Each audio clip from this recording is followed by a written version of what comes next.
Folks, it looks like we developed some kind of leak. You can see there. Check it out. It smells like antifreeze. Here under the Sprinter, you can see some marks here. Yeah. All right. So this is a T20. So in order to remove this piece, it looks like I have to remove this first. So we'll need to pull this grill, this plastic grill cover. So these are just pop rivets. There. Came out. That's what it looks like. Screw. This looks like a T27. So we use that to move it. Okay. There's screws on the bottom here and the bottom here. The screw down here is Phillips.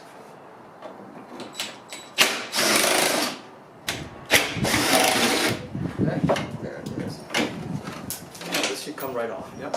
So we're going to take this frame off because it's blocking this screw, the Torx screw behind there. And this one. Again, it's a T20. That's out. Okay, now this screw is exposed. I might have to. That's why you took the headlight off. You can't get to that screw. We'll see. We just have to loosen the headlight, I guess, because we just need to get to that screw back behind here. That's what I'm going to do now. These are T20s.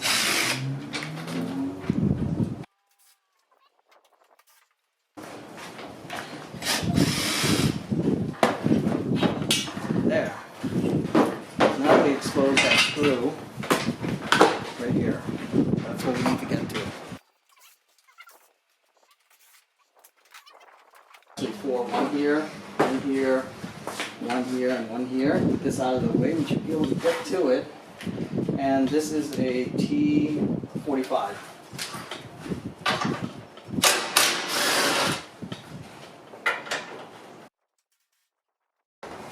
Okay, now that I've broken out this, I'm just going to screw it out.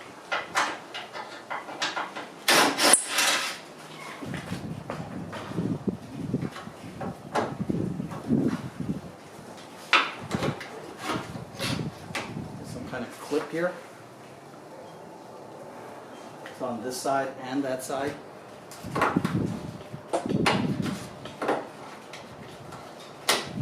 The other one. Like it is 10 millimeter.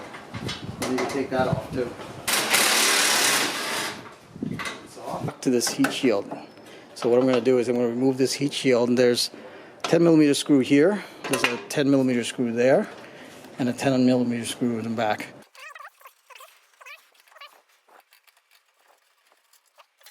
There it is, the heat shield.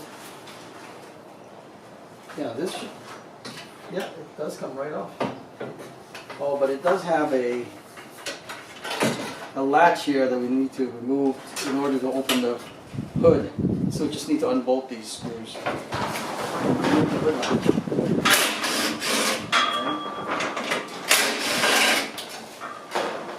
It's on. This should release out. Somehow. Yep. There it is. So now I have this piece out of the way. So it looks like we're going to have to take the bumper off, and the reason is because I can't get to the AC radiator, and also or heat exchanger, and also the coolant heat exchanger. So I can't get to any of these because the bolts are on the bottom. Okay, so I was able to get the bumper off. Everybody's bumper mount's going to be different. For the Forest River MB Cruiser, there's a bolt here, right under here. Right, holding it. I know it's going to be different for other manufacturers. And there's a 13 millimeter bolt. I'm going to disconnect the power to the fan first. It's right here on the side. And the two up here, and that should remove the fan. So it looks like the top screws are 10 millimeters. The top nut that we're removing. There it is.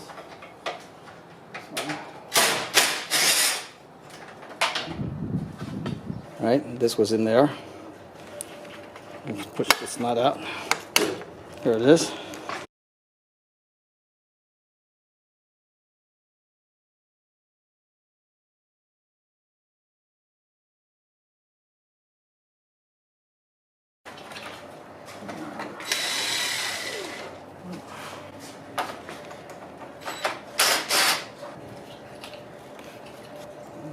That's what's behind there. This plastic louvers first. So there's a screw right in here. It's a 10 millimeter. That's going to allow me to remove this, because this has to come off in order to take that AC radiator out and put it to the side. Okay. So there it's off. Here's the 10 millimeter bolt that's in here. Little latch. So I just went with a screwdriver, pry it to pull it up. Now this is loose. You can move it out of the way. Cooler. So we'll have to take all those pieces off in order to get to the radiator and take the radiator and move it forward in order to get to the water pump. Probably unhook this with the Torx, the T20 Torx on top. I should be able to loosen that, and this top bracket will come off, and then loosen this part, and that should allow me to take this line and swing it to the side. So we're going to do that. We're going to loosen this side, loosen that side, take this off, take this off.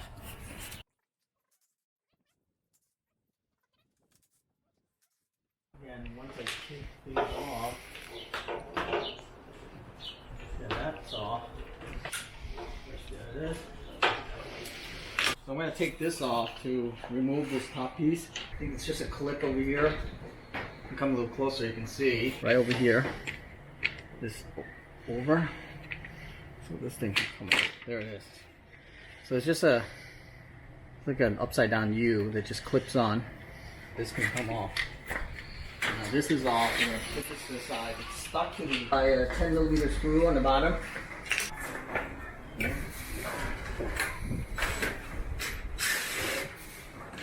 Out. That's the 10 millimeter screw. There's one screw here, one here.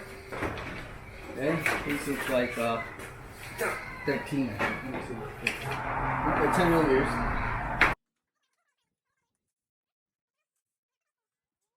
The intercooler, what I want to do is, these are held on by little clamps. See there? These threaded clamps. So I can just use a flat screwdriver to remove that. And also this side too has a similar clamp right there. Okay, so this is 8 millimeters. So I'm just going to use a wrench here and just loosen the 8 millimeter.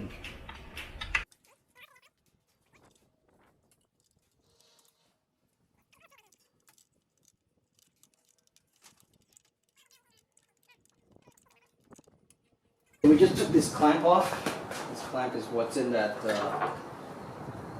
hose, the air hose that goes to this intercooler. So we'll do the same thing. I'm going to take this side off. That's okay. Now it's out. It was on the hose. And the hose right here. I made a mistake. So this actually is connected to, it looks like a power steering fluid. So it might not be the transmission cooler. And on this side we have a hose down there. A hose down there that we need to disconnect, and a hose up here that we need to disconnect right there. We're gonna need to remove this coolant sensor. All right, so I'm gonna squeeze the side and pry right here so it comes off. See that? Now that it's wiggled out, there it is. There, that's out. So we're gonna disconnect this first. This is a 7 millimeters. Loosen this. There's a trick here. wiggle it back and forth. This hasn't been removed in a long time, so it's going to be a little bit tight. There. We're going to remove this hose. 7 millimeters again. Screwdriver to really loosen it.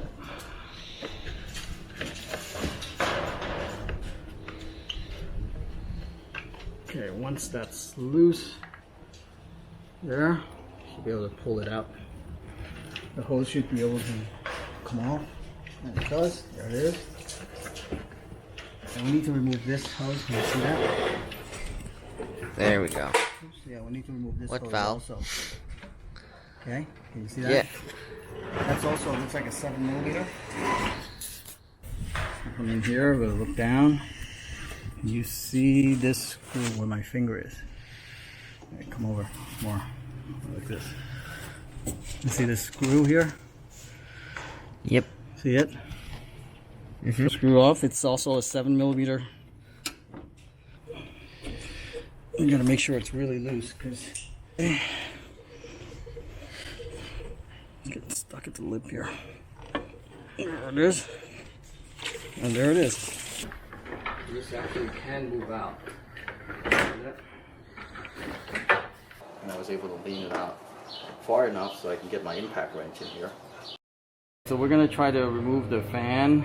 It looks like an 8 millimeter hex. I'm gonna use a impact wrench.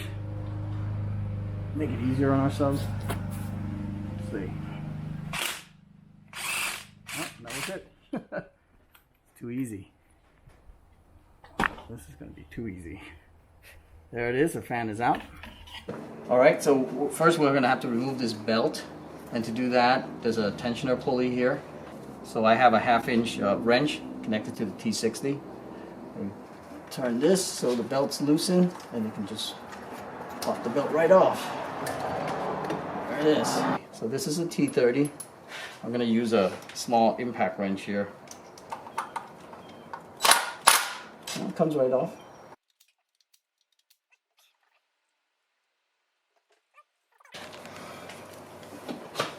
Okay, just wiggle it back and forth, I guess. It's coming out. So there it is. We'll take off the T12s. Okay, one.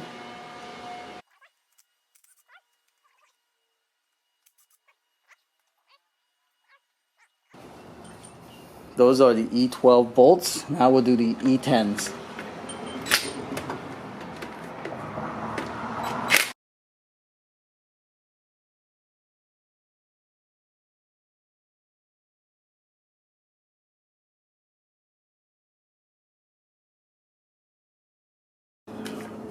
This is getting in the way, this pulley.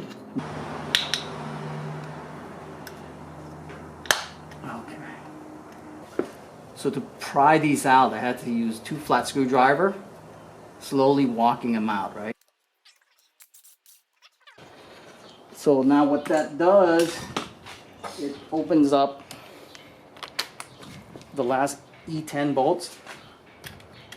I'm gonna use it to remove it. It's out. So we're gonna remove this hose first, right here.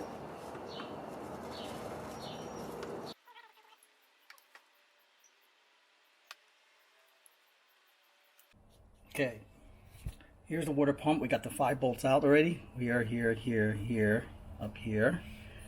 And the 6th one is actually behind this pulley. So we'll need to take out this cap, remove that T60, I believe, bolt, and pull this pulley out. And oh, it's right behind here, right there. There's enough room, so should be able to just pry this up. There it is. Once the cap's removed, this is actually a T50, not a 60. There it is. A T50. It was removed. That's holding that pulley. You can see the bolt right there. This is actually an E12. It should come up. Yep, and it does. There's a bracket here holding This aluminum tube is actually held with a bracket that's welded to it, to the bottom bolt of the alternator.